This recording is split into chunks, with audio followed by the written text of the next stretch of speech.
The motorsports world is where legends are made, the unthinkable happens, and barriers are broken. One man harnesses the power of an industry every week. This is the General Tire Down and Dirty Show, powered by Polaris RZR, with Jim Beaver. What is going on? Welcome to the General Tire Down and Dirty Radio Show, powered by Polaris RZR. Jim Beaver back in the saddle here, back from King of the Hammers. I know we took a week off last week. I had to recover. Anybody that's out on the lake bed for 10 days has to do the same, but we're definitely going to be talking about King of the Hammers. We're going to be talking about Parker 250, 300 entries this weekend. We also had a little race called the Daytona 500 happen, and you know what? We also had our own TV show on CBS Sports last weekend. We have a lot to dive into, a lot to talk about, and we've got some freaking epic guests today. We've got Greg Gaulding, NASCAR driver. This interview was done before the Daytona 500, but we're going to have him on the show this week. We've got my very, very good friend, IndyCar driver, man that drives just about any damn thing on the planet, Mr. Conor Daly. He's also a Twitch streamer, and he's going to be on the show. Conor never disappoints. And then we've got my good friend who was out on the lake bed with me, Tiffany Stone. She is going to be on the show as well. And anytime T Stone is on the show, you never quite know where that conversation is going to lead. So, yes, slam packed today, all killer, no filler, right here for your listening enjoyment. Thanks to all you tuning in on SiriusXM, Sports Byline, overseas, the U.S. American Forces Network. Thank you to all of our military tuning in abroad and domestically as well. And, I guess what? Podcast One, Apple Podcasts, everywhere you're tuning into this show. Thank you guys for continuing to keep us in business for 10 years now. Yes, this is 10 years on air. I can't believe it.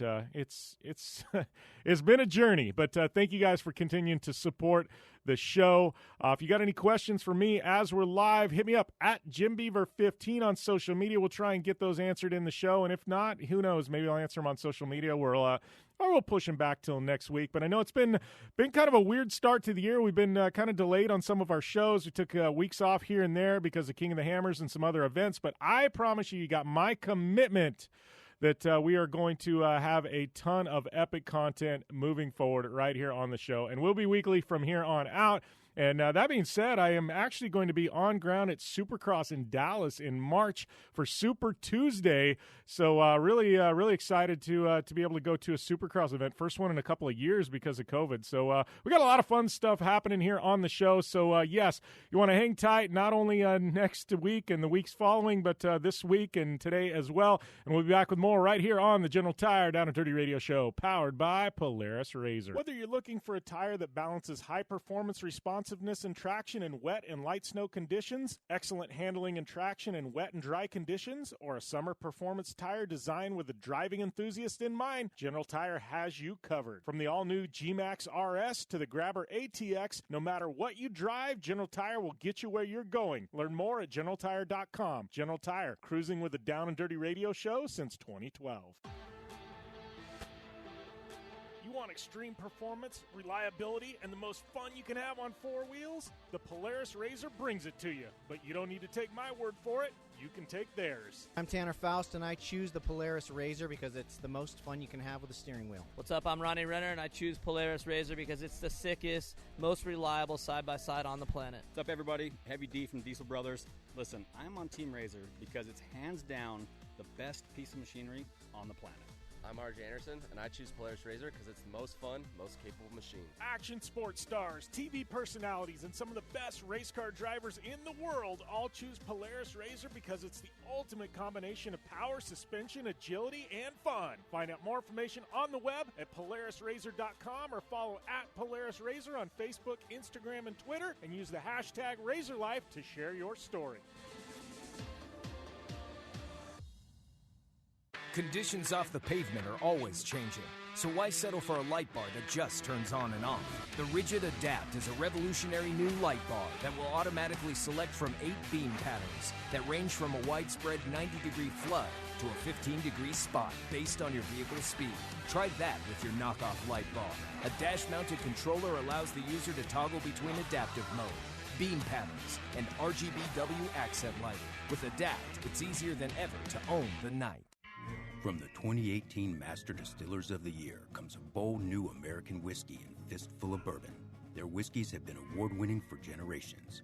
Now they're going all in on bourbon, blending 5 straight whiskeys to create a big balanced bourbon that stands apart from everything else. So grab yourself a fistful of bourbon, a blend of 5 bourbons created with over 100 years of whiskey blending experience. It ain't just a bourbon, it's a damn fistful. Please enjoy responsibly. When looking for a new wheel for your off-road vehicle, car, truck, or UTV, the choice is easy. You choose what the pros use. Rob McCachran, Keegan Kincaid, and myself, Jim Beaver, all exclusively use Vision Wheel, whether we're dominating Baja, taking the cup at Crandon, or shredding UTVs. Vision Wheel's trend-setting designs and durability will set you apart from the competition and your friends. Check out visionwheel.com or @VisionWheel on social media to learn more. Like what you hear? Catch all the back episodes of the Down and Dirty Radio Show on Apple Podcast, and be sure to rate, review, and subscribe. Welcome to the General Tire Down and Dirty Radio Show, powered by Polaris RZR. Yes, we're back from the break, and time to kick things off in a real big way with this week. Obviously, like I said before, massive show. Gray Gaulding, Conor Daly, Tiffany Stone. Man, we've got some great guests. But before we jump into that, we got an amazing partner on this show. Jumped in with both feet and or with both balls, I guess we could say. But a big supporter of the Down and Dirty Radio Show is our good friends at Manscaped, who's the best in men's below-the-waist grooming. Big news, Manscaped just released an all-new cologne scent to help you feel good and smell good at all times. Who knew smelling this good could feel this good, too? Manscaped's trusted by over 2 million men worldwide, including myself. Join the movement for all your below-the-waist grooming needs. And I got to tell you about this cologne, though. You know, like, I think a lot of guys are leery of cologne, right? A lot of them, you walk into a bunch of high school guys, right, and they walk around smelling like that body spray that comes in a can, and I think guys like, yeah, dude, don't do that, right? What I'm saying is go over to Manscaped. Check out their new cologne. This stuff is on point. It's called the Refined Cologne, and trust me, it is not the junk you buy in a can at the drugstore that all the below 21s walk around smelling like, and you can smell the aroma from like 30 feet away. Yeah, that's not going to get you a girl, trust me, but this stuff, it just might. And, Manscaped, they also have the Perfect Package 3.0 for all your below-the-waist grooming needs. But like I said, they didn't stop there. They've got the Refined Cologne Signature Scent by Manscaped. It's the same signature scent that's all Manscaped formulas. This cologne is perfectly to complement your collection, light, approachable, and the gentlemanly thing in all the right ways. Think of it as your wingman for a night to keep you fresh and ready for just about anything.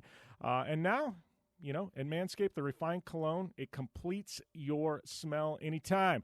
Get 20% off plus free shipping with the code JimBeaver at manscaped.com. Don't forget, it is 20% off plus free shipping with JimBeaver at manscaped.com. That's 20% off and free shipping at manscaped.com with the code JimBeaver. Look good, smell good, feel good with Manscaped. With that being said, we are jumping into things, and I got to tell you, there is a big storyline coming out of the world of motorsports. Yes, it's not Daytona. We'll probably talk a little bit about that. We'll talk about my esports event. But what I want to talk about is the Motorcar Fight Club. Yes, somehow, some way, the Supercross legends have got together, and they're going to go stock car racing. And, yes, this is going to be a beautiful disaster if there ever was something. We've got my boy Ryan Dungey was a guest not too long ago on this show. Ricky Carmichael, Ryan Villapoto, our boy Chad Reed, Jeremy McGrath, who also is a regular on the show. I'm starting to think, man, we've actually had some really rad guests. You start talking about these friends of the show there, but we got some legends. But in addition, we got Brian Deegan, another friend of the show, Justin Brayton, another friend of the show.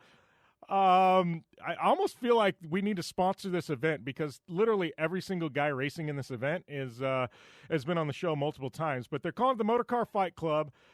It is happening on February 25th, and you're basically going to have all these Supercross legends in stock cars. And I don't know, looking at these stock cars, like I say stock cars, they are stock cars.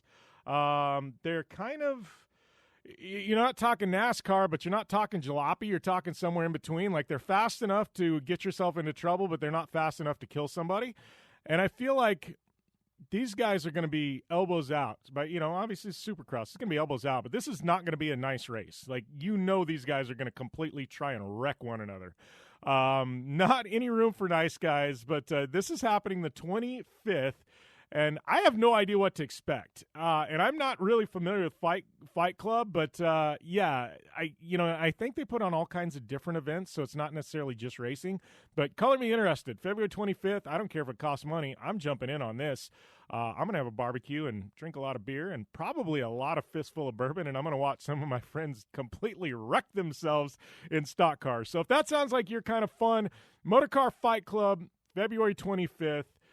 Yes, count me in, and I'm sure I will be live tweeting that event. So, that being said, we also had a little TV show. It was the General Tire E-Short Course World Cup presented by Fistful of Bourbon, aired on CBS Sports this past weekend. Thank you guys that tuned into that.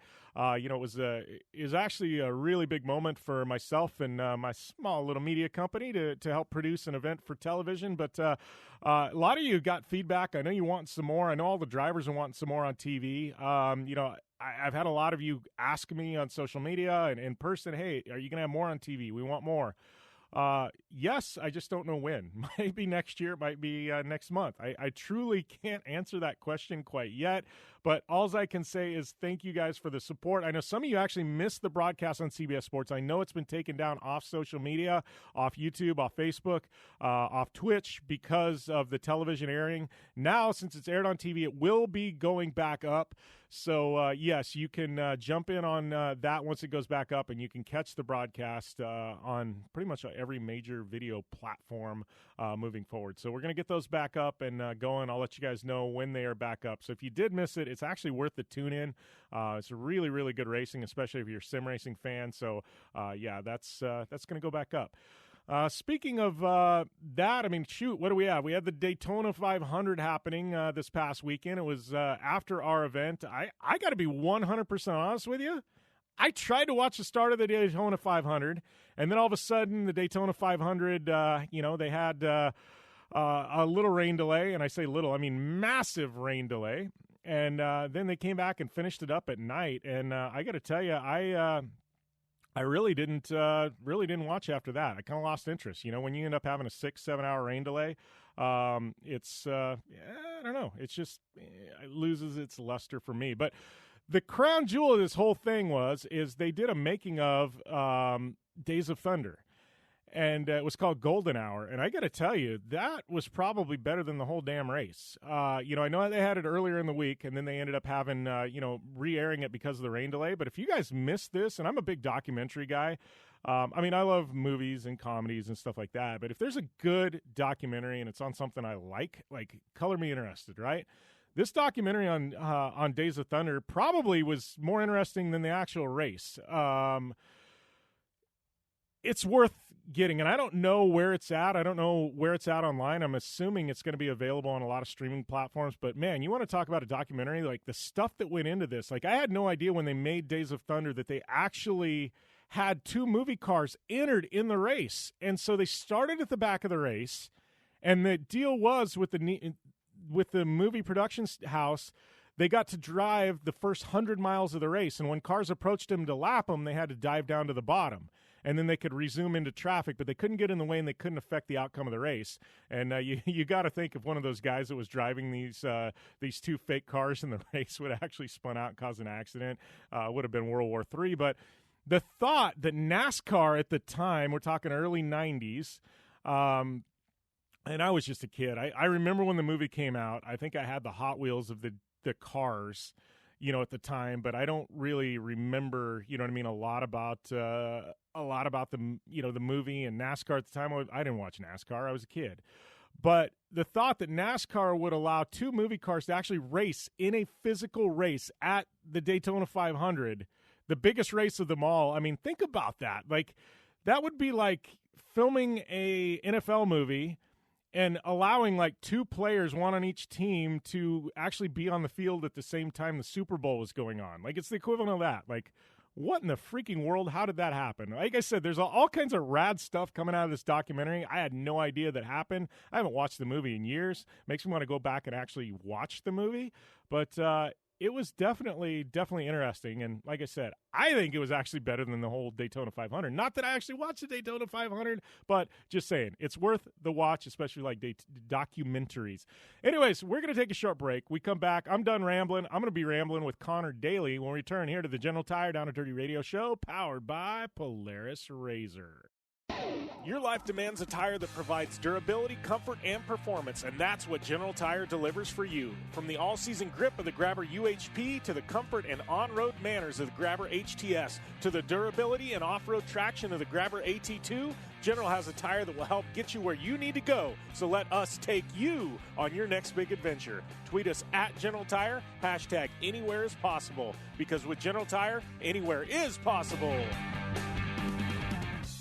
Don't just shred your way through any off-road rugged terrain. Get into gear with GSP XTV and let us redefine your adventure. The GSP advantage of quality and performance sets a standard for UTV axles. We strive to provide premium ATV and UTV axles to keep you shreddy ready. Kick up some dirt and get in the driver's seat with GSP XTV. With over 35 years of experience, drive with a company you can trust. Drive with GSP. For more information, please visit us at gspxtv.com today.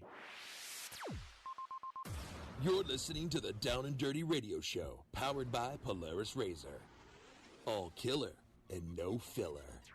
Welcome back to the General Tire Down and Dirty Radio Show, powered by Polaris RZR. I'd like to welcome a good friend of mine and guest to the show, Conor Daly. Conor, what is happening, man? You know what? Not a lot. Just waiting to go racing like most other people except for NASCAR. Right. I guess NASCAR. I guess we got to tip our cap to the endurance racers. They got a chance to go and run 24 hours of Daytona. I guess anything goes in Florida, right? Now they'll. I mean, like pro wrestling, Super Bowl, like anything can happen in Florida. I feel like the world revolves around Florida about now. Oh yeah, you can see it. I've seen it, and yeah, it was awesome to watch the Rolex as well. I don't forget about that, but I'm angry if I don't get to race in it, so I try to put it out of my head because I love that event so much. But I watched it and obviously saw my good pal Alex Rossi win it, so that was pretty cool for sure. Yeah, well, and I was going to ask, are you one of those guys, like, you watch one of these marquee events, and does it, like, sting a little bit when you're not driving in it to watch it? I mean, is it that way with all motorsports, or is it just stuff like endurance racing and IndyCar? Do you get that with Daytona, too? Like, you know, you just get the Joneses, like, I got to be doing that. Oh, absolutely. I mean, I've done it twice, and it's one of those experiences that I think is very unique because there are so many drivers down there, friends that you see from, you know, back from when I raced in Europe, friends that you see that you might only get to see once a year. So it's, you know, and it's a very unique event. So I've enjoyed it. I would love to, you know, I've been down there many years in a row watching and waiting for my shot. And then after I did it the two times that I did it, I think I went the year afterwards, like in 2017 or 2018, and it was just grueling to watch it. I was like, oh man, I can't watch this anymore without being in it. So it's, it's a great event. IMSA does such a great job, I think, with, their field was massive this year, and it was great to see that. So, maybe someday I'll get another shot to go down there. Yeah. So that being said, I mean, you ever glanced across the pond to something like Le Mans? Like, you have like a list of bucket list events you want to do. I mean, you've been kind of a journeyman. I mean, you've gone and done, at this point, Chili Bowl, and like you've kind of spread your wings. You've done some stock car racing. Like, I feel like you're kind of like, we've seen Alonso do it now and stuff like that. I feel like you're one of those guys where you just want to kind of drive a little bit of everything. Doesn't matter where it's at. Just give me the steering wheel. Absolutely. I mean, Le Mans is very, very high on my bucket list. It's something that I crave doing, and I, the sports car world is difficult to really slot yourself into unless you've got, some money to bring and sweeten the deal. And but oddly enough, I've talked about this to a lot of people recently. Even my buddy Conor who drives for the BMW IMSA team. I've done a full season of GT racing in the Lamborghini Super Trofeo Series. So, like, I've driven prototypes, I've driven GT cars now, and So people can't really use that excuse of me not having experience in sports cars anymore. So I think the right opportunity will come by hopefully at some point. And, I love a lot of the teams that are in the sports car world, and there's some great group of people over there. So hopefully at some point I can trip into a Le Mans seat, and I don't know when that will be, but definitely Le Mans is on the bucket list, and the Daytona 500. I want to do that too. I've raced a NASCAR truck. I've raced an Xfinity car. And so next is for sure a Cup car. And I would love to do Daytona. I've met some great people in the NASCAR ranks. Who knows? Maybe we can make that happen someday too. Yeah, and it's funny you mentioned sports car racing and stuff, because a few years back it was kind of one of those areas of motorsport where guys kind of win as their swan song. Like, oh, I'll go do a couple years of road racing and we'll call it a career. But I feel like things have changed in the last couple of years. Like, I mean, there's a lot of stability in that series, but and they've done a lot of rule changes, stuff like that. Obviously there's manufacturers, but I feel like it's one of those where it's not necessarily that step out the door of your career now. I mean, there's a lot of guys making a home there, and I feel like sports car racing, man, there's probably more interest in it now than there has been in quite a while. Yeah, absolutely. I think there's a lot of good stuff happening there. A lot of manufacturers are involved. I think there are a lot of guys who, are the trusted sports car names and drivers. But I also think, the driver rating system is really tough as well for some guys. Certainly like me, and I look at a guy like Joey Hand, who's rated a platinum, by the FIA, and Joey doesn't have a ride. And I'm like, that guy is so good. He's won so many different sports car races. So again, it's one of those right place, right time type scenarios as well. And, sometimes teams would hire you or would bring you in, but because of the way the driver rating systems work, it might not happen. So, it's one of those things that I love that it's getting the respect that it is. And there's a lot of great drivers and names, going to do it, NASCAR guys, Formula One guys, people from all across the motorsport spectrum. But yeah, just I think motorsport right now all across the board is strong, which is positive. Yeah. Well, let's talk a little bit about 2021. Obviously, big news back in December, and I do want to mention before we jump into this news, what a way to celebrate your announcement. You get to go to Phoenix for your birthday, and I'm looking at this list on Instagram back when you had it. Was like you, Paul Tracy, Alex. There was like Manziel, like Ari Leyendijk Sr. I'm like, what a hell of a way to celebrate your announcement with Ed Carpenter Racing, man. Yeah, it was awesome. It was a good couple weeks in December for sure. Our deal with the U.S. Air Force, I mean, such an incredible, to be heading into the fourth year with them really means a lot. They've been definitely my most loyal supporter, on a big stage, in my career. And to be back with Ed Carpenter Racing, obviously, I think we have a lot of unfinished business, to get to. I think the team has done an incredible job over the off season working on the areas where I think, I need help with in the car and the feeling that I need out of it. We've had our first test day already last week at Sebring, and it was very, very encouraging. So I think that's great. And yeah, had a great birthday, Paul Tracy, good friend of mine. And we got to meet, Johnny Manziel. He was awesome as well. And had Alex out there, a good group of friends who went to play some golf and do all the outdoor activities, which Arizona provides. So yeah, it was great. Yeah.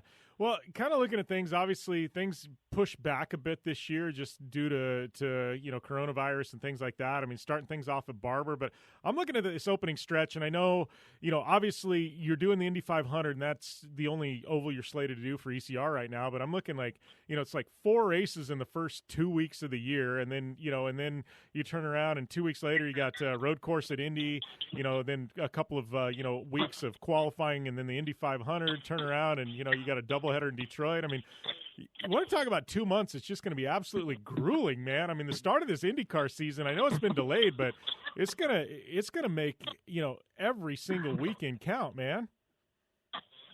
Oh, absolutely. I mean, once we get going, I keep telling people, I said, look, once I get to April, you'll probably never hear from me again until the end of the year. I mean, it's gonna be a pretty aggressive run, but that's awesome. Like that's what we love. I mean, we've been craving getting back into things. We've been craving getting back into seat. I do think it'll be tough on our teams. Like, for sure, there's a lot of work the guys are going to have to, bust through and make some things happen. But again, that's why we do what we do is to show up at the racetrack ready to go and be able to perform at a high level. And, I still don't quite have my full season program going yet. I mean, I'd love to be back with Carlin on the ovals, and I feel pretty good about that situation. But that kind of decision's a little bit out of my hands. So we'll see what happens there. But yeah, I can't wait to get going, because once we're going, we're fully flat out. Yeah. Well, how's this, I guess the approach has got to be a little bit different this year for you too. And, things getting started a little bit later. Obviously, we've got Long Beach running, is the finale there at the end of the year. We got a new track at Nashville that I'm really excited about. I mean, what's your approach as things goes on, especially with, the change in Long Beach and now with this new track in Nashville? How do you approach something like Nashville where it's kind of an unknown for everybody? Well, I think that's one of the most exciting parts about IndyCar, to be honest, is, our diversity in street courses. I mean, that's such a great great group of tracks to race on. You talk about Long Beach, St. Petersburg, Detroit, Nashville. Now, those are great markets and incredible racetracks. And obviously, I think Nashville is going to be the same. I think it's going to be super exciting. I've talked to so many different people, because there's a lot of people in Indiana that come up from Nashville, and a lot of my friends from Indiana go down to Nashville all the time, and people are really, really excited about it. And Justin Marks is a good friend who's a very key part of the Nashville event, and he says constantly to me that it's going to be an incredible atmosphere. So I'm excited about it. I mean, learning a new track will be the same for everyone. We can't really do any simulation work there. We can't really do any testing there, obviously. So first session out there is going to be a whole new experience, and that's kind of exciting. We haven't had that really for a long time. A new venue, particularly a new street circuit on the calendar. So I think it's great. Yeah. Well, all that being said, you mentioned simulator work, and I want to chime in on that, because I know you've been burning a ton of time in the sim, and I know a lot of people know you from iRacing, things like that. I mean, there's iRacing, and then there's actual simulator work, correct? I mean, what's the biggest difference there? Yeah, I mean, I think there's a pretty big difference. I have a great setup here at the house for iRacing, and iRacing has been a lot of fun, obviously, over the last, really 12 months.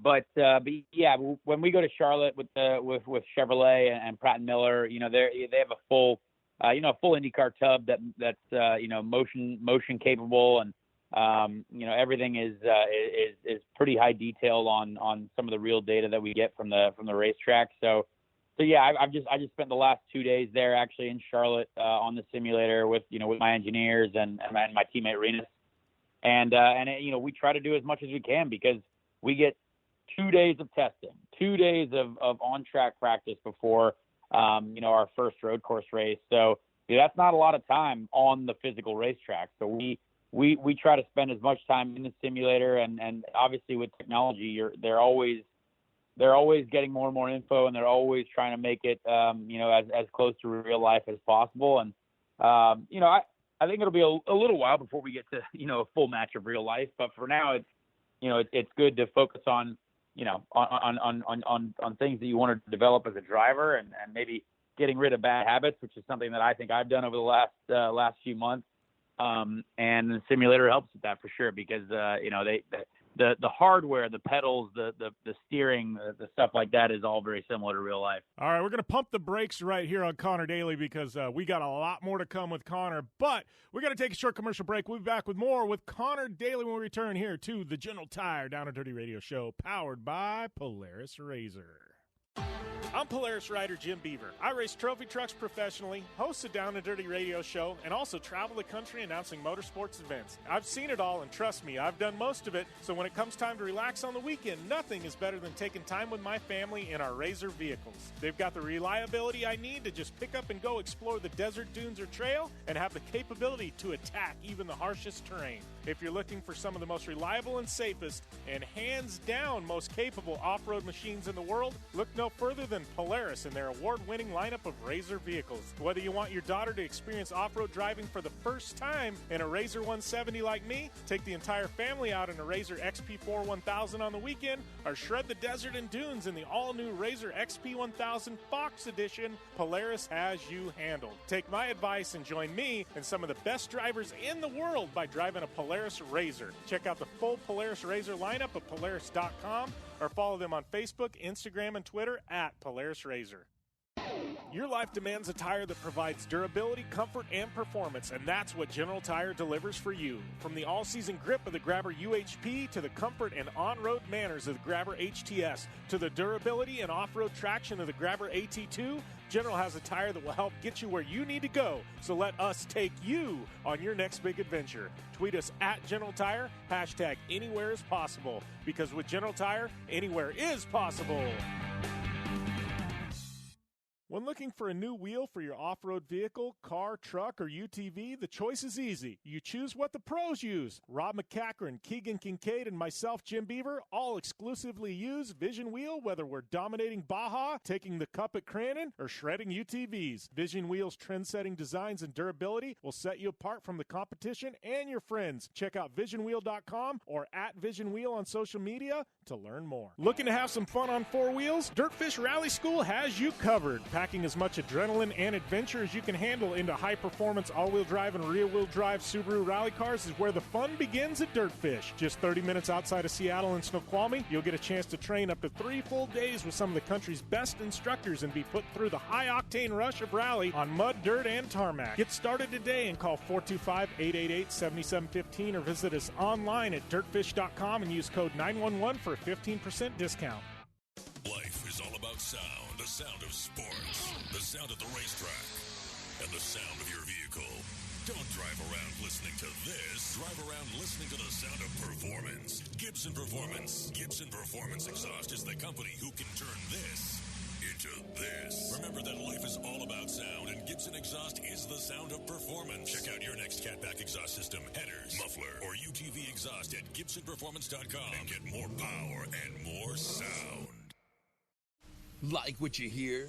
Catch all the back episodes of the Down and Dirty Radio Show on Apple Podcast, and be sure to rate, review, and subscribe.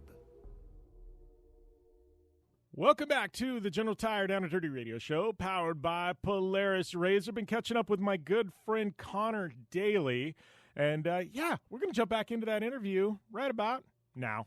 Well, and here's a question on IndyCar, because I think really the last couple of years it's become interesting. For the longest time, I mean, there was a superiority complex with Formula One, and it's better and things like that. I mean, what's your take on this the last year or two? Because I'm looking at IndyCar and it's been around a long time. You're a veteran. You've been around the series for quite a while at this point. I mean, we're getting all these Formula One drivers now looking, tired of the politics, tired of everything that's going on in Formula One, and they're kind of peeking over here across the pond at the United States going, that IndyCar, it doesn't look too bad, and what's a guy like you that's been around for that long, you start seeing these names float around that are eyeing IndyCar and wanting to come over and stuff like that. I mean, it's got to be kind of gratifying, Conor.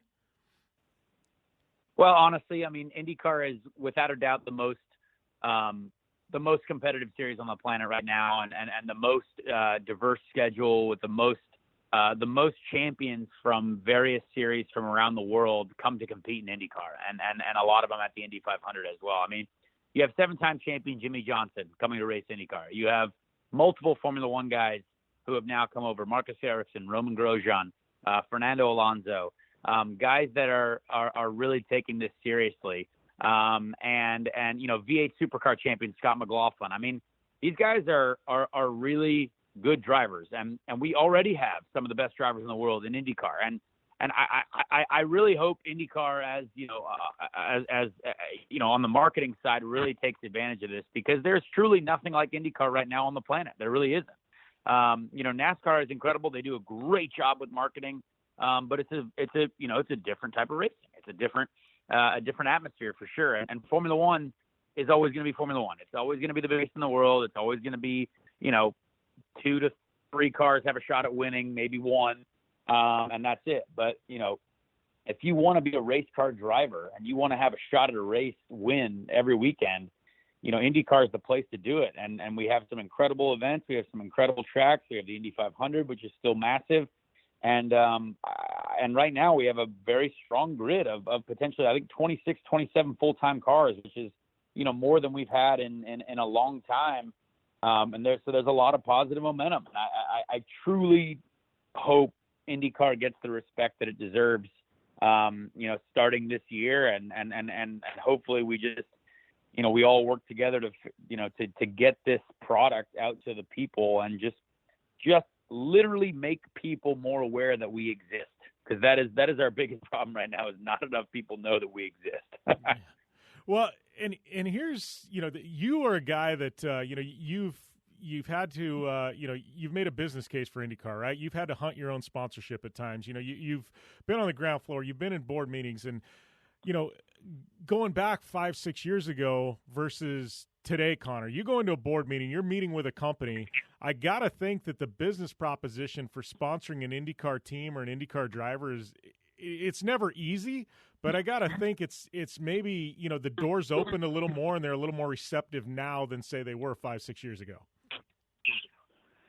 Well, I mean, I'd like to think so. I definitely would, but I also still think that when you're up against the NBA, the NFL, the MLB, NASCAR, even, it's really hard, and we're a small drop in the bucket of marketing, compared to the major sports, and it still is tough to find those, massive number sponsors. And, I've been very fortunate to have the U.S. Air Force, but, I'm still not a full season driver. I was full season last year for the first time in 3 years, but that was, with two different teams filling in for another team and, trying to make things work. And, we're still trying to make this, make this sport even bigger and better. And hopefully, yes, as we continue to grow, those sponsors will be more and more attracted to what we've got going on. And I think there's a lot of positivity going, and I have a lot of faith in the series itself. And,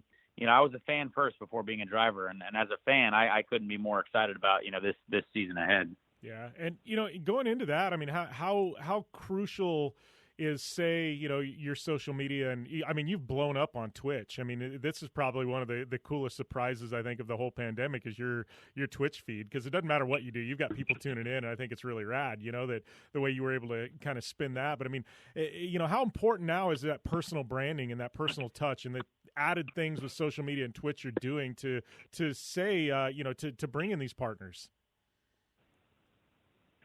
Well, I tell you what, you just have to be the biggest brand that you can be. You have to extend yourself. You have to work hard at this. I do the Twitch stuff because I think it's something that, the Air Force didn't really know how to, I guess, respond to it at first, but realistically, all it is more publicity. It's more, it's more eyes on the Air Force, and Twitch is a younger demographic of people and users, and that's really cool. So, what I try to do is just be, branch out, extend my arms a little bit, try to do a little bit of everything. If Travis Pastrana invites me to do anything, I'm going to say yes, because why not? And I think it's something that I hope I think the U.S. Air Force has appreciated.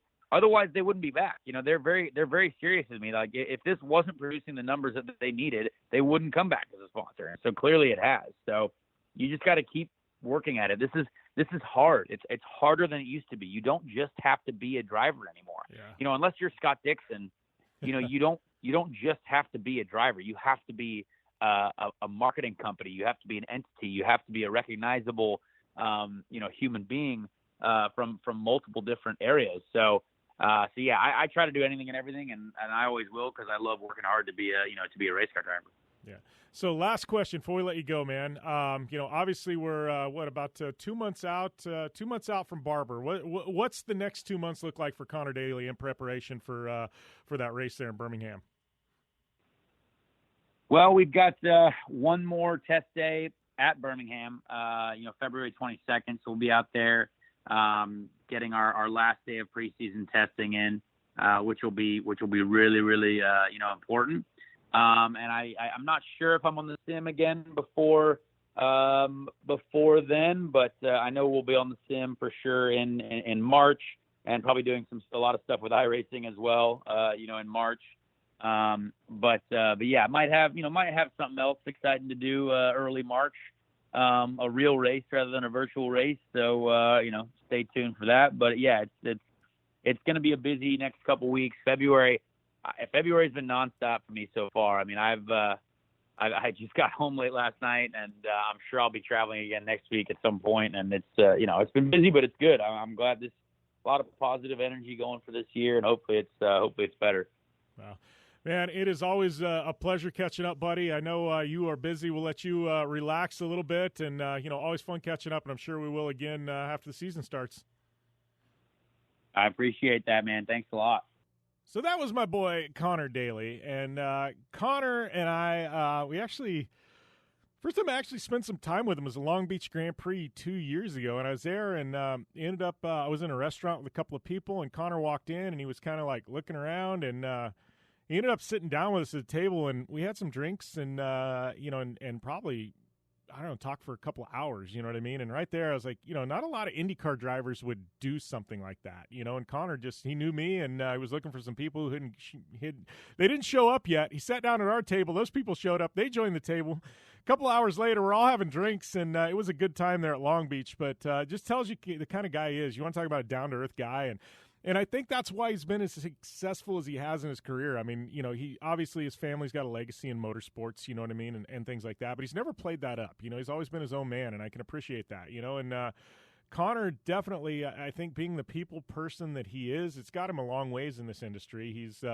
He's definitely. He's definitely got a lot of partners because of that, because he's approachable and he's not arrogant, and he's very humble. And, the guy works his living ass off to get every possible thing he can.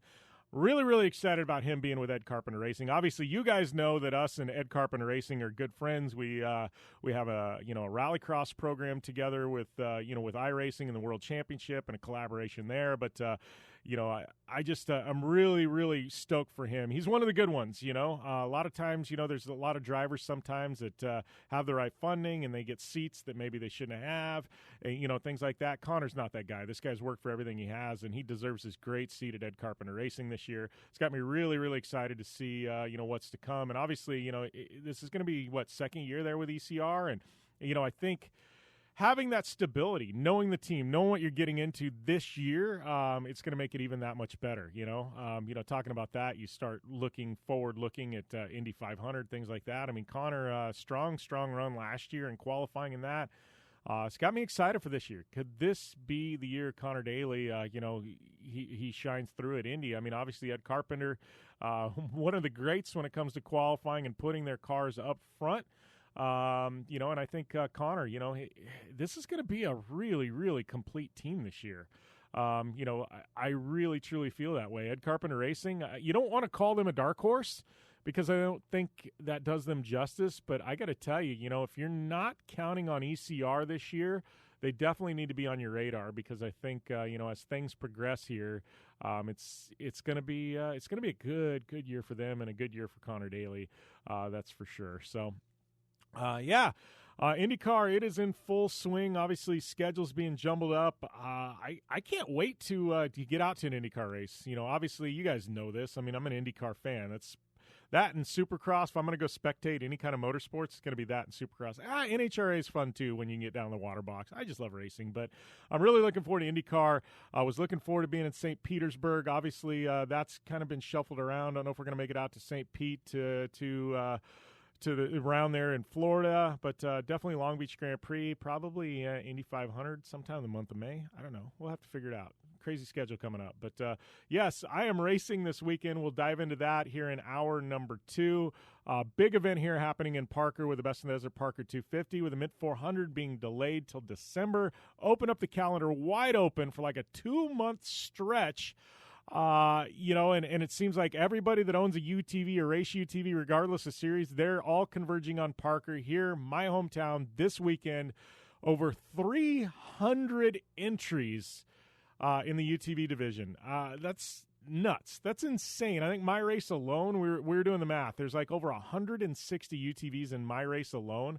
We're talking a 60-mile course and 160 cars. That's over 2 cars per mile. This is going to be crazy. I'm glad I got a good front bumper on my car because it is definitely going to be bumper cars for 4 laps.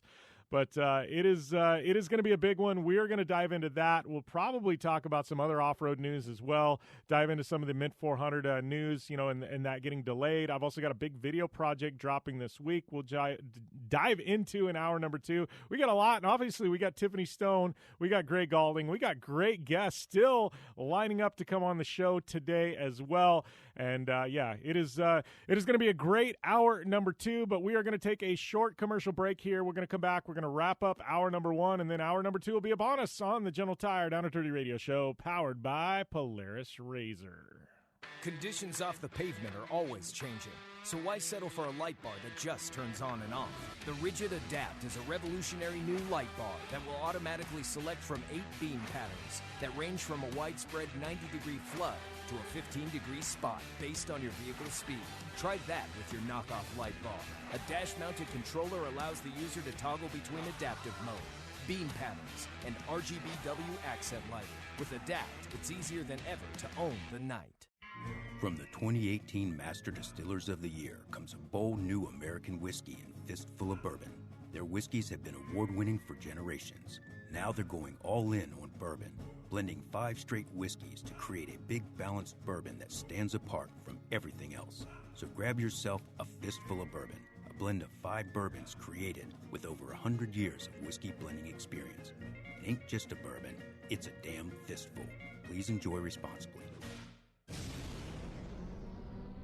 Thanks for tuning in to the Down and Dirty Radio Show, available live online, in syndication on networks across the U.S., and available internationally on the American Forces Network.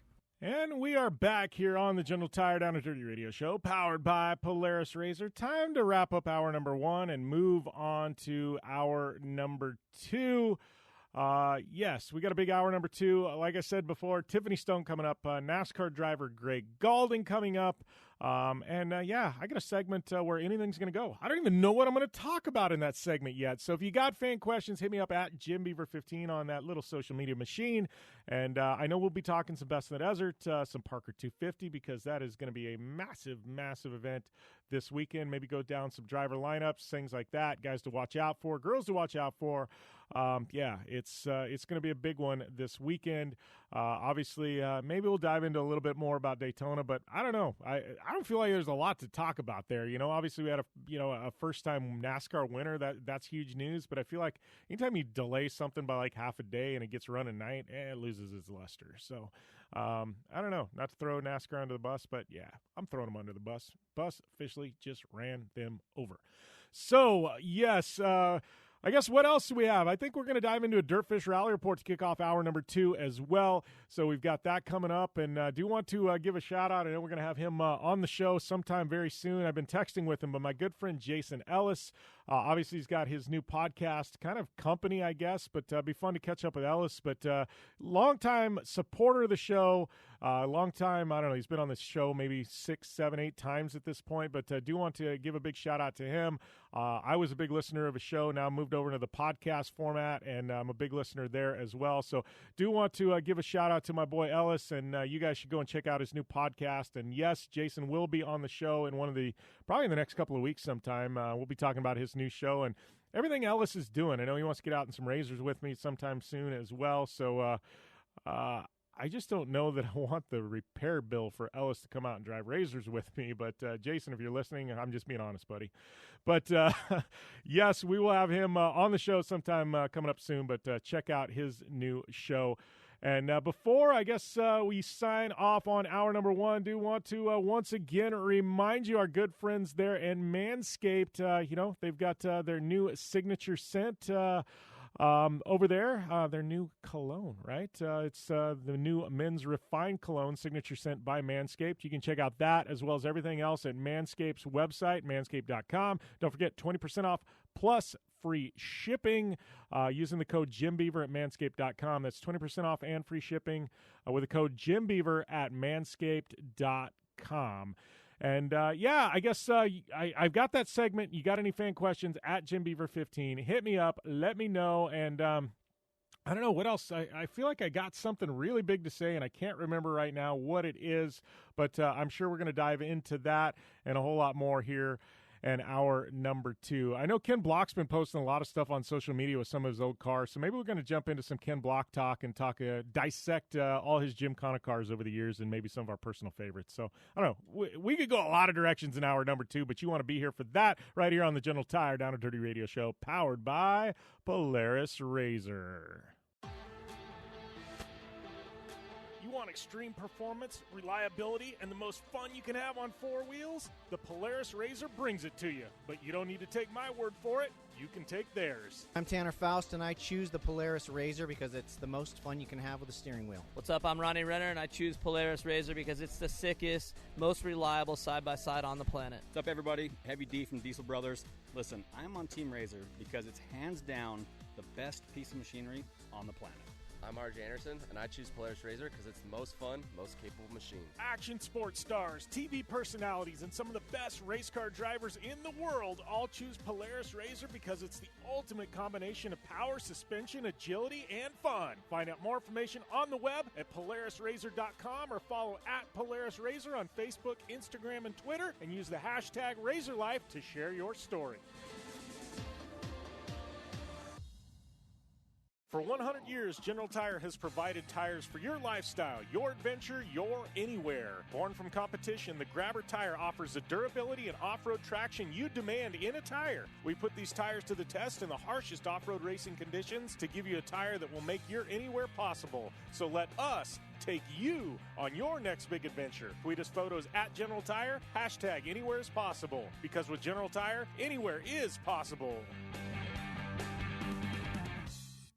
When looking for a new wheel for your off-road vehicle, car, truck, or UTV, the choice is easy. You choose what the pros use. Rob McCachran, Keegan Kincaid, and myself, Jim Beaver, all exclusively use Vision Wheel, whether we're dominating Baja, taking the cup at Crandon, or shredding UTVs. Vision Wheel's trend-setting designs and durability will set you apart from the competition and your friends. Check out VisionWheel.com or at Vision Wheel on social media to learn more.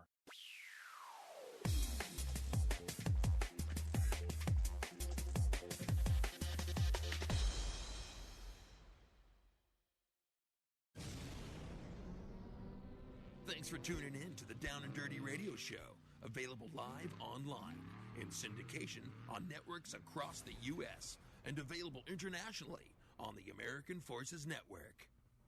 Welcome to hour number 2 of the General Tire Down and Dirty Radio Show, powered by Polaris RZR. Jim Beaver here, holding it down, locked down, loaded. Hour number 2 coming at you.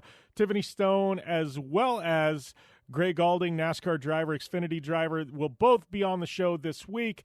So that's all coming up, and we got a fun, I'm going to call it potpourri of awesomeness coming up in hour number 2. We got a segment that I'm going to be talking a lot about a whole gamut of things, Parker 250, but there's actually our good friends at Dirtfish, which this should be the Dirtfish Rally Report. It will be the Dirtfish Rally Report. They posed a question, Valentino Rossi, could he have been a WRC champion? I think I'm going to chime in on that. So it's on their site, dirtfish.com. Yes, they are a leading media provider for all kinds of rally news, and I definitely want to talk about that. That actually is a great conversation point that we are going to talk about here in hour number 2. So bring it on social media. You got opinions on that? I'm sure a lot of you are going to disagree with me, but we're definitely going to dive into that. So, yes, I'll be talking Valentino Rossi. And that being said, Dirtfish Rally Report, www.dirtfish.com is their website. Use the coupon code JIMBEAVER15. That'll get you 15% off any and all classes at Dirtfish Rally School. So big news coming out. It's actually in regards to Dirtfish. They are now officially, it is the ARA Dirtfish National Championship. So they are the media rights holders for the ARA Championship. You want to talk about big news? This is massive news. Obviously, same calendar that's been around. I know Snowdrift Rally is coming up, I believe, this weekend. So we've got Snowdrift coming up this weekend, which is, I've been up there. It is a fun rally. It is also a miserable rally. It's negative 20 degrees, and guys are sliding their cars down the ice, and it's great. But when you're out on stage, it's cold. I'm an Arizona boy. I don't like negative 20. My back doesn't like negative 20. But it doesn't mean the rally isn't epic. And they got Bonfire Alley. If you haven't ever seen the videos and pictures of that, you got to experience it once in a lifetime. It is definitely awesome. But that is going on. But Dirtfish, new media rights holder for ARA, they'll be handling all media moving forward for ARA and the national championship. This is big news for the industry, for rally fans, for everybody that likes dirt sports. This is going to be a great move. And with that, go over to dirtfish.com. Use the coupon code JIMBEAVER15. That's going to get you 15% off. And we'll be back after this, right here on the General Tire Down and Dirty Radio Show, powered by Polaris RZR. We got Gray Gaulding right up next. I'm Polaris rider Jim Beaver. I race trophy trucks professionally, host a Down and Dirty radio show, and also travel the country announcing motorsports events. I've seen it all, and trust me, I've done most of it, so when it comes time to relax on the weekend, nothing is better than taking time with my family in our RZR vehicles. They've got the reliability I need to just pick up and go explore the desert, dunes, or trail, and have the capability to attack even the harshest terrain. If you're looking for some of the most reliable and safest, and hands down most capable off-road machines in the world, look no further than Polaris and their award-winning lineup of RZR vehicles. Whether you want your daughter to experience off-road driving for the first time in a RZR 170 like me, take the entire family out in a RZR XP4 1000 on the weekend, or shred the desert and dunes in the all-new RZR XP 1000 Fox Edition, Polaris has you handled. Take my advice and join me and some of the best drivers in the world by driving a Polaris RZR. Check out the full Polaris RZR lineup at Polaris.com or follow them on Facebook, Instagram, and Twitter at Polaris RZR. Your life demands a tire that provides durability, comfort, and performance, and that's what General Tire delivers for you. From the all-season grip of the Grabber UHP to the comfort and on-road manners of the Grabber HTS to the durability and off-road traction of the Grabber AT2, General has a tire that will help get you where you need to go. So let us take you on your next big adventure. Tweet us at General Tire, hashtag anywhere is possible, because with General Tire, anywhere is possible. From the 2018 Master Distillers of the Year comes a bold new American whiskey and fistful of bourbon. Their whiskeys have been award-winning for generations. Now they're going all in on bourbon, blending 5 straight whiskeys to create a big balanced bourbon that stands apart from everything else. So grab yourself a fistful of bourbon, a blend of 5 bourbons created with over 100 years of whiskey blending experience. It ain't just a bourbon, it's a damn fistful. Please enjoy responsibly. Looking to have some fun on 4 wheels? Dirtfish Rally School has you covered. Packing as much adrenaline and adventure as you can handle into high-performance all-wheel drive and rear-wheel drive Subaru rally cars is where the fun begins at Dirtfish. Just 30 minutes outside of Seattle in Snoqualmie, you'll get a chance to train up to 3 full days with some of the country's best instructors and be put through the high-octane rush of rally on mud, dirt, and tarmac. Get started today and call 425-888-7715 or visit us online at dirtfish.com and use code 911 for a 15% discount. Life is all about sound, the sound of sports, the sound at the racetrack, and the sound of your vehicle. Don't drive around listening to this. Drive around listening to the sound of performance. Gibson Performance. Gibson Performance Exhaust is the company who can turn this into this. Remember that life is all about sound, and Gibson Exhaust is the sound of performance. Check out your next catback exhaust system, headers, muffler, or UTV exhaust at GibsonPerformance.com and get more power and more sound. Like what you hear? Catch all the back episodes of the Down and Dirty Radio Show on Apple Podcast, and be sure to rate, review, and subscribe. Welcome back to the General Tire Down and Dirty Radio Show, powered by Polaris RZR. I'd like to welcome one of my guests to the show this week, Gray Gaulding. Gray, man, one of the biggest weeks in motorsports for us American race fans, and Daytona is upon us. And how's everything going on your end, buddy? Hey, man, I appreciate it, man. No, everything's good. I just very excited and pleased to announce that myself and Panini Trading Cards and Jimmy Means Racing, we paired up for this year. I'll be racing full time in the Xfinity Series. So, yeah, man, like you said, it's a good time to be a race fan. This is the best week of the year, and I'm just getting geared up, getting ready to rock and roll, man. Hopefully, I can put the Panini number 52 in victory lane. That's the most historic track in the world, that's for sure. Yeah, well, and I know with this announcement, we got to kind of dissect this in pieces because there's a lot to this puzzle here. I guess, first of all, let's talk a little bit about teaming up with Jimmy Means Racing because obviously Jimmy Means, he's kind of a legend around NASCAR parts, right? I mean, how is that, having some stability? You're going to be racing full-time there with Jimmy Means. I mean, a team that's been around. It's not a new team. It's solid. It's been there for a while. I mean, that's got to have you pretty dang excited. Oh man, I'm so excited. I mean, like you said, I mean, Jimmy Means and his entire group have been around a long time, and obviously, he's owned a team for such a long time and used to drive. So I kind of put him in I kind of put him in that class of a pioneer of the sport.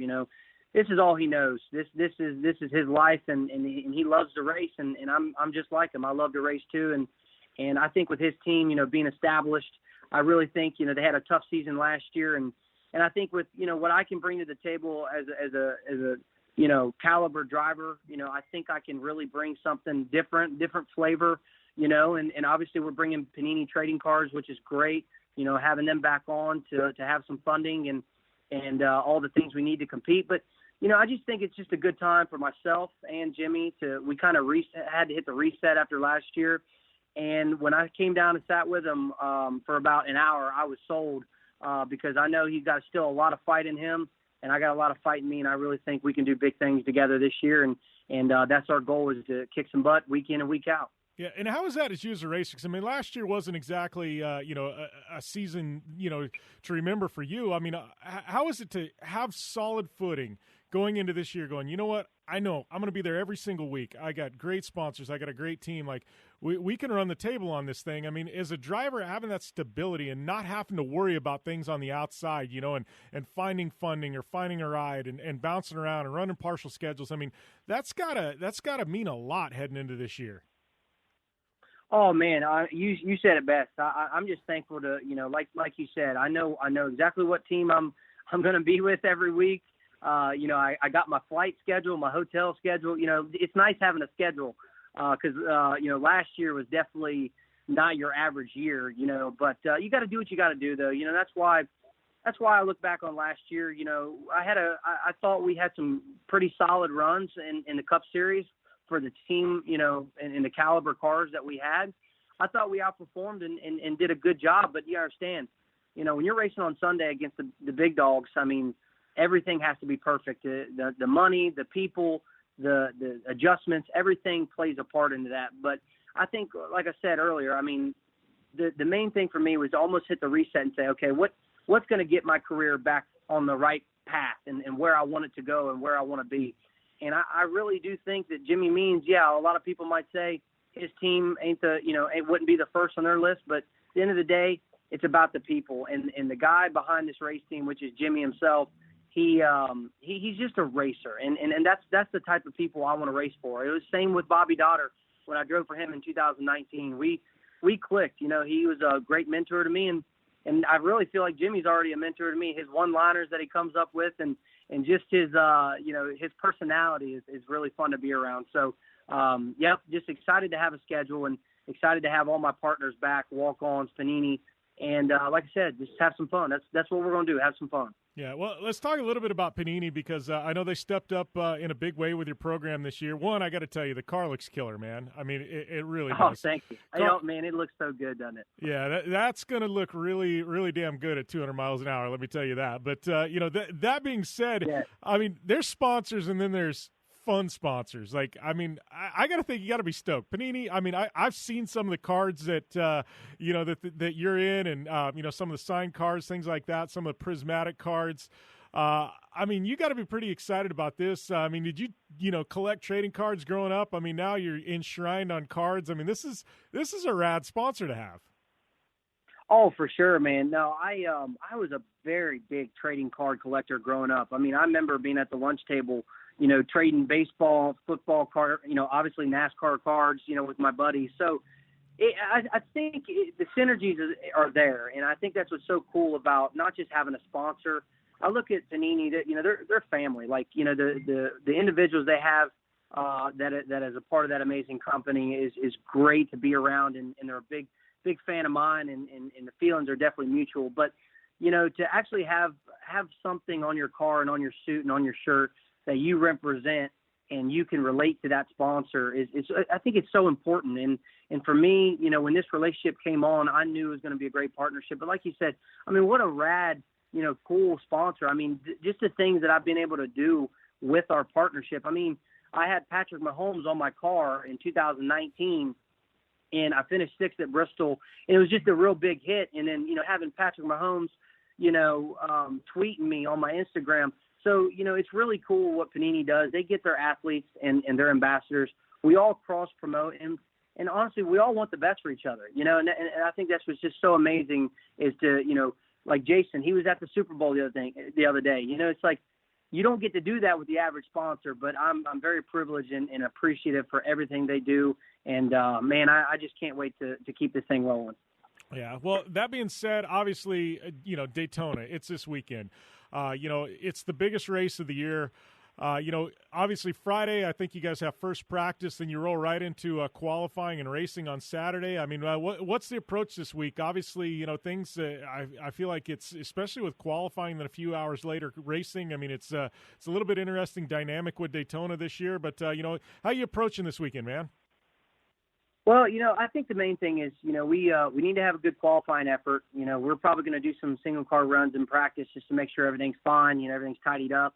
But man, once we get through qualifying, it's just all about putting yourself in position. It is Daytona, it's the crapshoot, but you just got to know your surroundings. And I think that's what's, been a big thing for me as of late, the last couple of years, finishing second at Talladega and Daytona, and almost winning Daytona last year. It's just all about being there at the right time and putting yourself in position to draft with the right guys.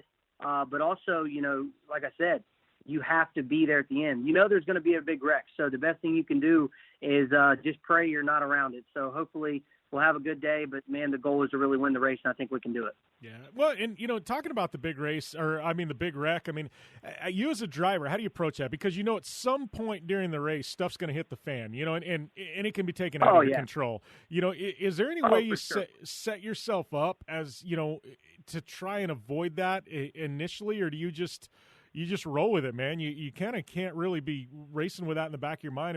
How do you approach that to try and set yourself up in the best possible position to avoid it? I guess leading would be the right way, right? Well, yeah, honestly, you're correct. You kind of just got to roll with it, really, But I think my thing is depending on where you are in the pack, track position's everything. I personally think up front's the safest place to be. You can ride all day and still get wrecked. You know what I mean? So the best thing you can do is play offense and attack. And just pray you're not in it. But at the end of the day, you will know when things are getting dicey, especially, 10, 15, laps to go. Those guys they're going to get antsy, and they're going to get antsy quick. So you just got to be ready for it. So, hey, man, I appreciate you having me on. I have another call I got to get on real quick. But, hey, thanks again, man. Thank you so much. All right. Thanks a lot, Gray, and good luck this weekend at Daytona. Yes, sir. Hey, thanks for your time, man. Enjoy the race. All right, and we're going to take a short commercial break, and we'll be back with more after this right here on the General Tire Down and Dirty Radio Show, powered by Polaris RZR. Conditions off the pavement are always changing, so why settle for a light bar that just turns on and off? The Rigid Adapt is a revolutionary new light bar that will automatically select from 8 beam patterns that range from a widespread 90-degree flood to a 15-degree spot based on your vehicle's speed. Try that with your knockoff light bar.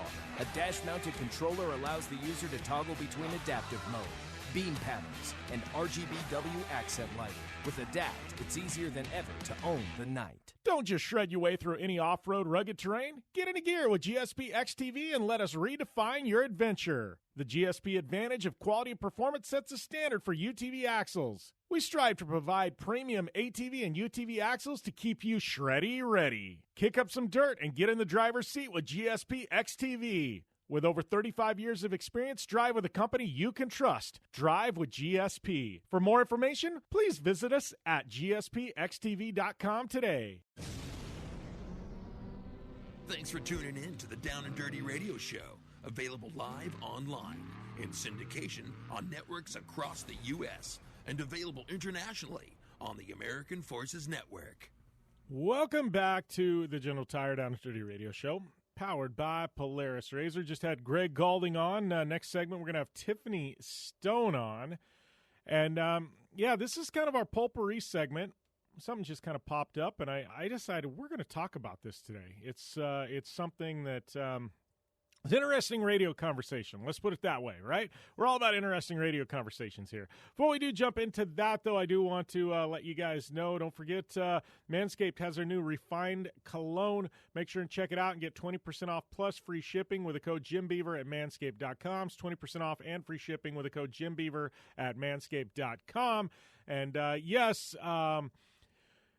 it's definitely something I want to talk about here, though, is Valentino Rossi. I'm a massive Valentino Rossi fan, and I feel like this is more of a I don't know how we put it. Is this – yeah, I'm drawing blanks on how I even want to approach this. So Valentino Rossi, obviously, he's won the Monza Rally, I think, something like 7 times.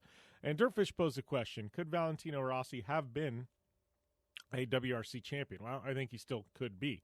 But, I guess this ends up being a bigger picture thing where we're not just going to talk about Valentino Rossi. Let's talk about the best all-around drivers or racers in the world. And I'll give you mine. But the quick question is a lot of you stateside, I know you know Valentino Rossi, arguably the greatest MotoGP rider in history. I don't know how many wins and how many championships he's got, but the guy's just been absolute, complete dominant in MotoGP. He's also dabbled in rally. He's a massive WRC fan, big rally fan. He's done Monza Rally, countless times, 7 wins. He's dominant, right? In that, and a lot of people go, he's a motorcycle racer. He's a MotoGP racer, races super bikes, but yet he can win a rally. Well, he's just that damn good. He's also dabbled with Formula One cars to the point where he actually was so fast. He was as fast as anybody racing in Formula One at the time. And, he's a MotoGP racer. You'd think he'd be pretty quick in a Formula One car, but 2 wheels transitioned to 4 really well for him. But yet, because of the rules of the FIA, he couldn't get a super license. So, he couldn't go down the Formula One path, although I think at one point was it Ferrari, I believe, that was looking at him as a possible seat. But, so he's good in Formula cars. Obviously, he's been great in rally. I'm reading through this article. Could Valentino Rossi been a WRC champion? Well, I think the answer is yes, absolutely. I mean, he could have been a winner. He could have been a champion. I think Valentino Rossi, though, is good enough where if you put him in an Indy car, if you put him in a trophy truck, I don't care what you put him in. Dakar Rally, which is probably a logical career stepping stone from him at 42 years old. But I think Valentino's one of those rare talents where he could drive anything and do it well. I mean, I'm looking down the list, and I know we kind of spin this, where there's only a few of those talents in the world. I will say Sebastian Loeb, absolutely, hands down, one of those talents. Sebastian Loeb's driven just about anything, and he's done it very, very well. I have never really seen him in a Formula car, so I don't know how he'd do there. I'm thinking the way he does, with rally and the way he's done at Dakar and things like that, would transition well. He took a Peugeot up Pikes Peak and obliterated the record on pavement. So, that being said, I think, he obviously knows how to drive a car. So, I would say Sebastian Loeb's in that group. The other one that is definitely in that group is Fernando Alonso. I mean, here's a guy at the peak of his Formula One career decides, hey, I'm going to go do Le Mans. I'm going to go do IndyCar. I'm going to go do Dakar. Most people would have just collected the paycheck in Formula One, and, Alonso's like, nah, I think there's more here. So you got a Formula One world champion who did really, really well in his first year at the Indy 500. And, he's done Dakar, and he's just bounced around and driven a whole lot of things. And, and I think Alonso's on that list. So, what are we up to 3? Loeb, Alonso, we got Valentino Rossi. I would throw my boy Toby Price in the mix. I don't know how Toby does on the pavement, but dirt bikes, off-road cars, rally cars, I know he's raced SST trucks on the pavement, done it pretty well. I don't know, how he would transition into a Formula One car, but I got to throw Toby Price on that list. Obviously, our good friend of the show. This is going to be controversial by our overseas listeners, but I got to throw Robbie Gordon on the list. I mean, here's a guy who's won Baja. He won the Indy 500 until he ran out of gas on the last corner of the race. But, as far as I'm concerned, he's an IndyCar winner and as close as you can get to an Indy 500 winner. He's 3-time NASCAR winner. I mean, how do you count Robbie Gordon out of that list? Just looking, Jimmy Johnson, another one we'll see. I don't think he's quite to that level yet, but he's won an off-road, he's the greatest NASCAR driver of all time. We'll see how he does in IndyCar this year. Jimmy could sneak into my list.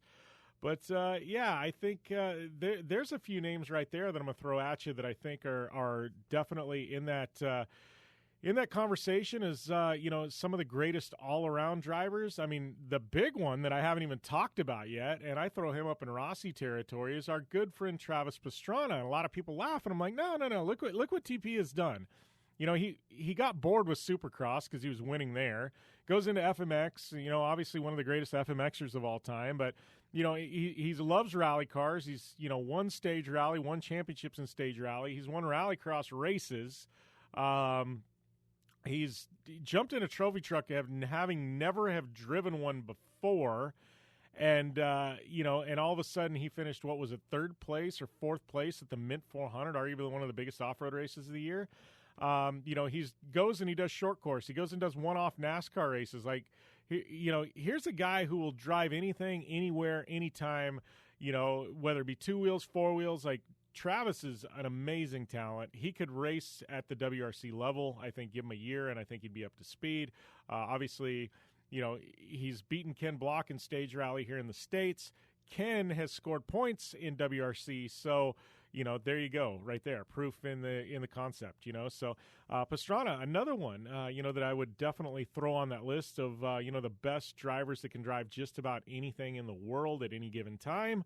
I don't know. I'm going to have to dig here and think about some more, but I think that's a pretty good basis. But, I guess circling back to Valentino Rossi, I mean, could he have been a WRC champion? I think he could have been a Formula One world champion. I'll go that far out and say that I believe if he would have landed at Ferrari at the time they were looking at him and at that age, if he would have had a couple of years, in development to figure things out, I truly think Rossi could have been a Formula One world champion. You want to talk about one of the greatest motorsports talents in the world today, you have to talk about Valentino Rossi. Hands down, no questions asked. The dude is right there. He is that quick. So, yeah, I think Dirtfish, I really like this article you guys did. It's worth the read, but I got to agree. Could he have been a WRC champion? Yeah, I think he could have been a hell of a lot more as well. And that being said, we're saying this like his career's been a disappointment. You're talking about the greatest MotoGP racer of all time. Inarguably, he is the GOAT. He's the greatest. Nobody's going to argue it. And here we are talking about, could he have been in these other disciplines? I'm like, you're the greatest of all time at MotoGP, the highest level of motorcycle racing in the world, and yet I'm talking about it like a disappointment. I didn't mean it that way, but the way I said it, yeah, it sounded like a disappointment. I'm like, man, that sounds bad.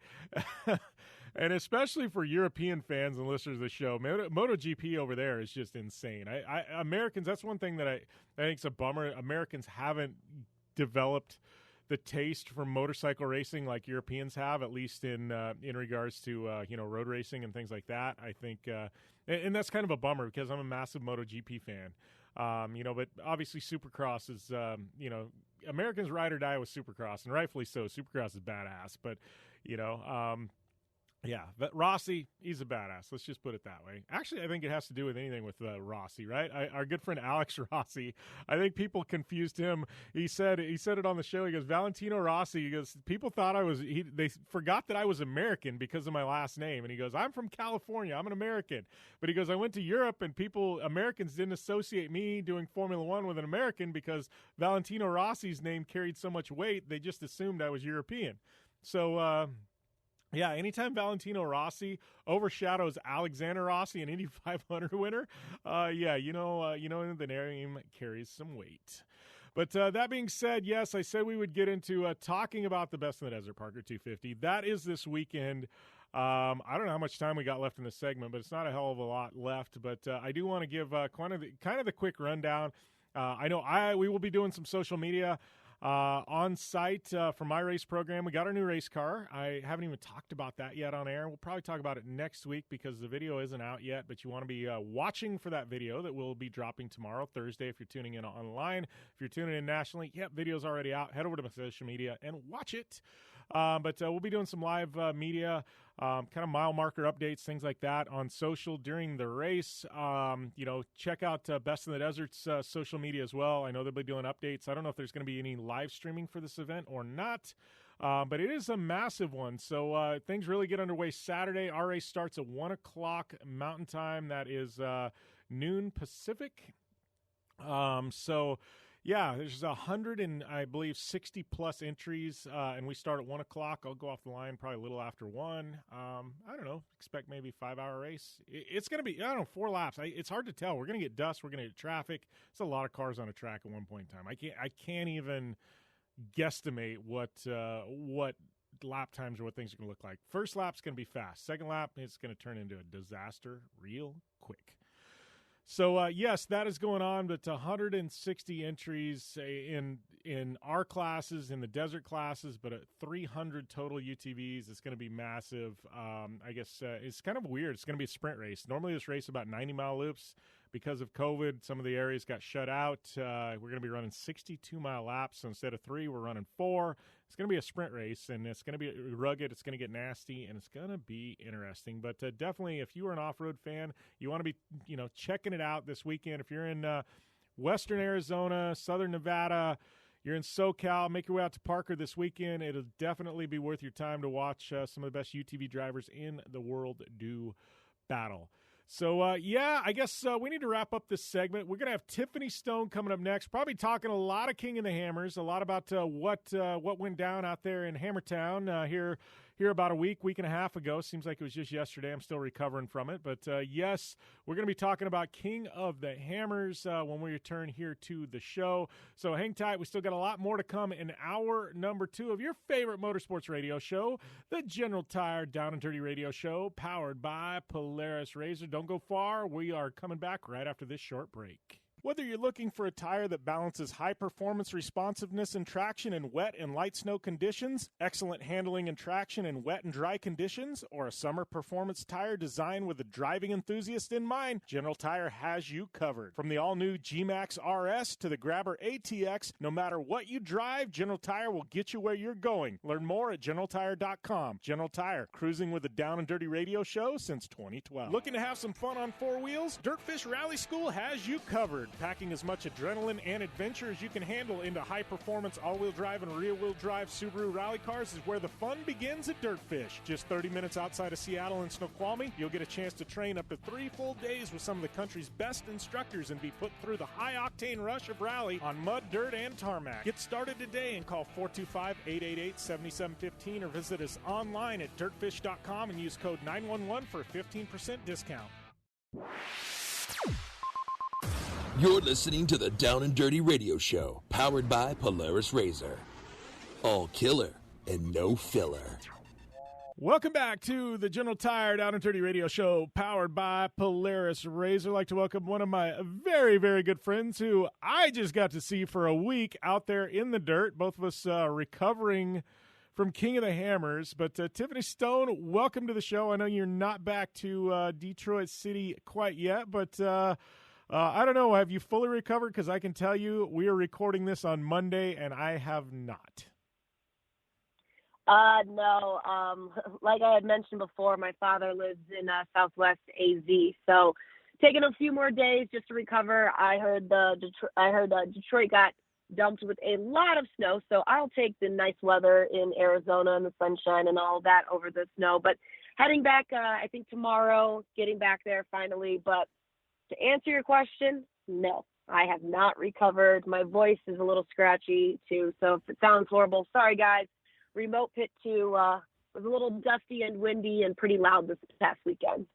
Yeah, talking about hammers overall, Tiff, I guess we'll get into talking a little bit about the racing. I feel like the racing at this point, everybody knows who won, so it's like we can't really dissect that too much. I guess it's better for us just to kind of talk about the overall event. I know there was a lot of, this and that, floating around in regards to it because of all the COVID protocols, things like that. And I got to give Dave Cole and everybody at Ultra 4 and King of the Hammers a lot of credit because things were pretty seamless. I mean, I didn't, find any problems with it. You know what I mean? It was pretty easy.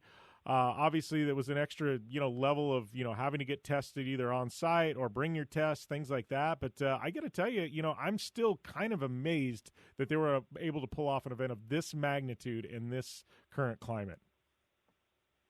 No, exactly. You're right.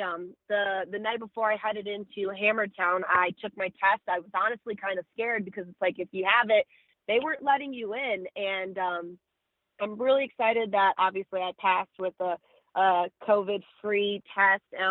They did everything great. We had a separate wristband to make sure that you can get into Hammertown. All of the gates obviously were all blocked up to make sure that you could get in there. People pretty much were wearing their masks, obviously at some of the obstacles and out during the day, like other people were doing that. But inside Hammertown and all of that, it was really, really nice to see it. And I don't know about you, but I think that this year for the amount of people on the lake bed, I saw a lot of new people out there and new fans. And I heard, it's just like the off-road community finally all came together, which was awesome to see. But I just think there were more RVs, more people out there. Chocolate Thunder was just crazy every single night. I know, we went out to Backdoor, which kind of sounds really weird that I said that out loud, but we went to Backdoor on one of the nights, the normal unofficial Backdoor shootout type thing. And it was just so many people, but it was overall a crazy experience. I also have to say this, and they're not paying me to say this, and I know they're not paying you to say this, but Dang Brothers Pizza was legit just everywhere on top of the game. They were at Chocolate Thunder, Backdoor, inside Hammertown. I even saw them at the front, off of Boone and 247. So it was just shout out to them for just keeping everything. And they let me make a pizza, and I was able to cut it. So yes, I was there really when you made your pizza. Yeah, they were all over the place. They were like the savior. You know what I mean? They stayed open late. That was what was great about it. Most people eat dinner about 5, 6 o'clock. You know what I mean? Out there, 7 o'clock. They were legit. What do they call it? Fourth meal? Is that the old Taco Bell commercials? Fourth meal? I feel like Dang Brothers Pizza was like fourth meal. Right around 11:30, 12. We got a few drinks in us, Tiff. It was like boom, beeline, Dang Brothers Pizza. No, exactly. And I thought it was great. The overall experience was really, really nice. Racing obviously was great. Like you said, we already know who won with everything pretty much. But, I mean, overall, everything was awesome. Really cool rigs to see out there. I had a little bit of trouble with my Jeep. My front left shock started to come out. So shout out to BFG Garage for fixing that. But other than that, I thought everything was great. How was your perspective on it? No, I was stoked. I mean, it was definitely a good time. Weather was amazing. It was. I know that we were all worried about some rain and stuff. There's a couple nights where it was a bit cold, but weather was amazing. I mean, all in all, it was a great event. I know there was the one night we went to Backdoor, and I got to tell you, I was almost laughing because that was probably the biggest single gathering of people in one place at one time to watch anything in this country in the past 12 months. It was insane how many people were packed into Backdoor, and it was kind of funny. You know what I mean? Because I'm like, man, there's probably nowhere on earth that was happening at that given time anywhere with that kind of a crowd of people. And I was like, how did we get here? How is this happening? And, by Hammer standards, it was normal. You know what I mean? But currently, with all the COVID-19 stuff, I was just like, wow, this is the first time I've seen this many people in one place in a good year, No, you're absolutely right. And like I said before we headed out there, we needed this. The off-road community needed this. I needed this. And I feel like that's how everybody felt. And so it was just good to get back doing what, everybody loves and their passions and, so many enthusiasts out there. So shout out to all the people who came out to King of the Hammers. You really did make my week, my month, my year, even 2021 year so far. It was just awesome. Yeah, and I think that was a big thing. The industry needed that. I mean, we needed an outlet. Obviously, Mint 400 getting delayed till December. We've had races at Parker and some others. They've kind of been stripped back. I think this was the first time we've had an event full tilt, kind of normal. and it was amazing. Were there a few less people than years previous? Yes. Were there a few less vendors than years previous? Yes. But by and large, this was the hammers that everybody knows and loves, and this is the hammers that people show up to watch. No, exactly. So shout out again to Dave Cole, everybody who puts that together. Ultra Force, you guys are pretty amazing. Yep, definitely. No complaints. And that being said, the racing was pretty awesome. I know it was a little bit different. I'm used to, like, with Everyman and with UTV, seeing them run down backdoor. I will say, as a fan, I was a little bit bummed. I like them having to go down backdoor to get to the finish, just because it's just one obstacle and it's a bit of a challenge. There's some rollovers there and stuff. So, like, I will say on that front, like, I was a little bummed, but I get why they did it. They added some stuff. They ran down Chocolate Thunder, and then they turned around, hung a hard left at the bottom of Chocolate Thunder, went up this new feature they cut in for, I believe it was the shootout, right? And so it was, the courses were different, though. They added some new sections, so I know they tried to innovate. I know a lot of the drivers said it was some of the hardest sections that they've ever had, but let's talk about the UTVs, Tiff. I mean, they started at 8, and they finished right after noon. I mean, it was like a 4-hour race. I've never seen a King of the Hammer sprint race. We saw it in the UTV race. Exactly, and shout out to Kyle Chaney for doing that. I mean, he's a GNCC dude, a short course dude. Obviously he can run in the desert and do the rocks and do all of those things. And it was just kind of cool to see, somebody that we personally know from the short course world come out and, I guess it's safe to say, dominate. And he did such a great job. And, he won the desert part earlier in the week as well. And it was just really, really cool to see all of it come together. Yeah, definitely great to see everything come together. And it's got me excited. I know Ultra Four's got some big plans, with future events, things like that. But definitely a good time out on the lake bed. I guess key takeaway here, Tiff, obviously Slauson, 3-time king now. He joins a very, very select few. I know Jason Shear was looking like he might be 4-time at some point, but was not able to seal the deal. But, we had that. We had some great racing in the Everyman. What's your key takeaway from this whole event? I just think that, like I've been saying before, we needed this, and it shows the perseverance of the drivers. It shows the perseverance of the team and the crew. And, this was my first year being able to be at Remote Pit 2. And, we did some live stuff and did some hits from there. And I don't think, people realize that when they're coming into Remote Pit 2, they're fueling up, they're changing some things. A-arms could be broken, diffs could be broken, axles could be broken. And it's a team collaborative thing. We always talk about the drivers and or their co-drivers, unless, you're like Shannon Campbell, who doesn't have a co-driver. But when we put all that together, the team, the driver, the co-driver, the crew chief, the pits, everything, it's so many people coming together for the love of what they do, the love of racing.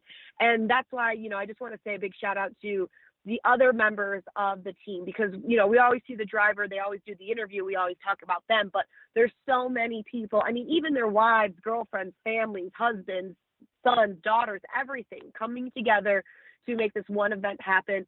And honestly, King of the Hammer is the last day, the 4400s. It is the hardest race in the U.S. or the North America or even the world. It's the hardest one-day race, and it's cool to see that. Yeah, it was definitely cool to see that. I definitely didn't disappoint. The live stream, as always, just nailed it.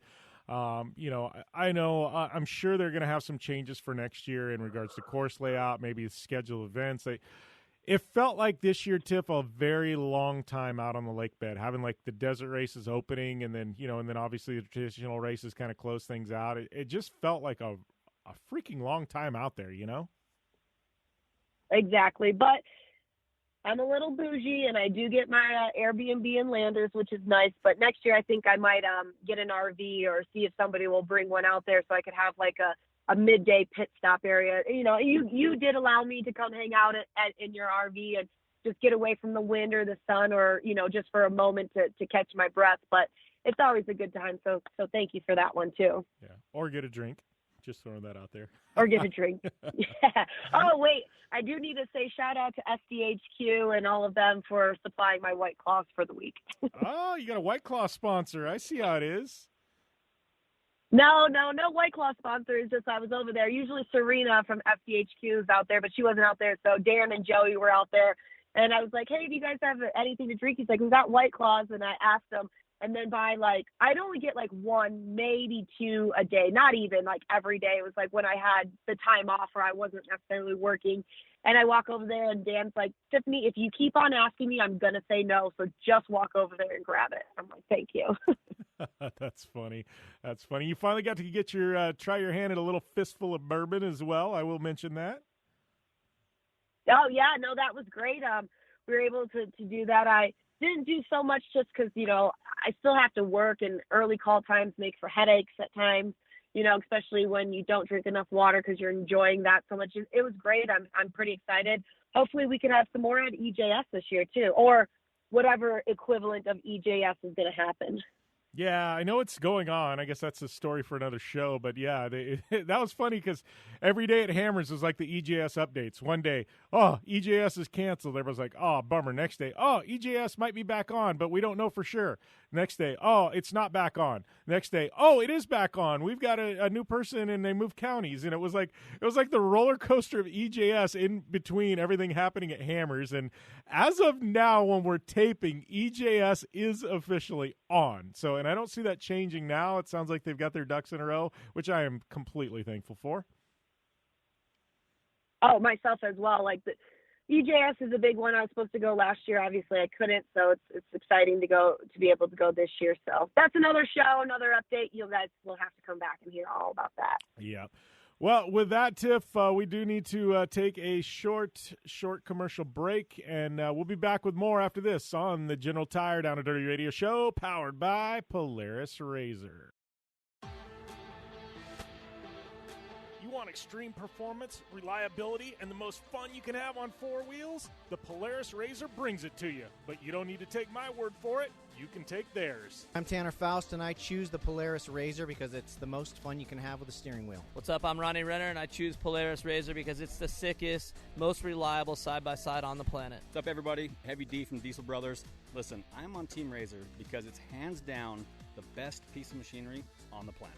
I'm RJ Anderson, and I choose Polaris RZR because it's the most fun, most capable machine. Action sports stars, TV personalities, and some of the best race car drivers in the world all choose Polaris RZR because it's the ultimate combination of power, suspension, agility, and fun. Find out more information on the web at PolarisRZR.com or follow at Polaris RZR on Facebook, Instagram, and Twitter, and use the hashtag RZRLife to share your story.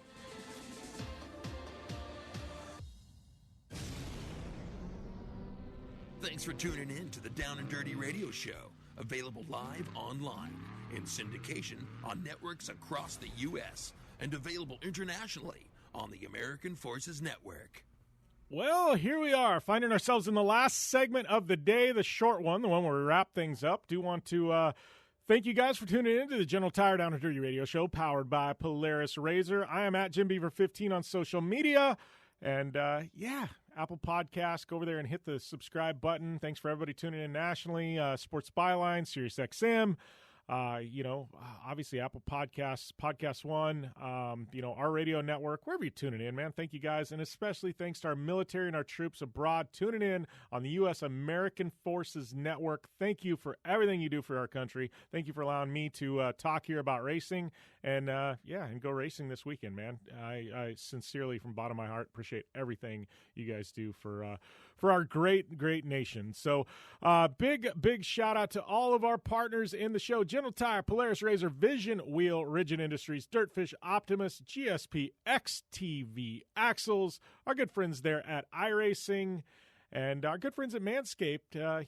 Don't forget 20% off plus free shipping at manscaped.com. That's 20% off plus free shipping at manscaped.com. Our good friends at Fistful of Bourbon. It's just not a bourbon. It's a damn fistful. Go and check it out at your local liquor store. It's definitely worth the drink. And Dirtfish, it is JimBeaver15. That'll get you 15% off at Dirtfish Rally School. And I don't know, man. We got all kinds of stuff cranking here in the coming weeks. Big thanks to Greg Gaulding, our good friend Conor Daly, and Tiffany Stone for calling into the show this week and being our guests. And, yeah, I guess I'm getting ready to go racing. We've got a big video project dropping tomorrow, Thursday, the 18th. Please go and check it out on my social media. It's a video we put a lot of energy into, and I think you guys are really going to enjoy it. It's not super long. It's going to be about 3-4 minutes long. So, yeah, it's not going to take up a ton of your time, but trust me, this video is pretty badass, and I think you guys are it's worth your 4 minutes of time, right? You just listen to me talk for 2 hours. Yeah, give me another 4 minutes tomorrow. You'll like it. So that being said, I don't know. I don't have a whole hell of a lot else to talk about today, but I would like your guest suggestions. It is a new year. This is the 10th anniversary of the radio show. And like I've said before, we have always been about the fans. We've always been about the listeners. You guys have any guests you want to hear on the show? I know we got Jason Ellis coming up sometime in the next couple of weeks. That has been a fan request, and that's also been a me request. So Ellis will be back. But if you've got ideas, whether it be off-road, IndyCar, action sports, I don't care. Hit me up at JimBeaver15 on social media. I would love your guest suggestions, and we'll try our damnedest to get anybody booked onto the show that we quite possibly can that you guys want to hear. And, yeah, I guess that's all I got. I'm going to sign off for this week. We'll see you next time right here on the General Tire Down and Dirty Radio Show, powered by Polaris RZR. You guys have a great week and a safe weekend.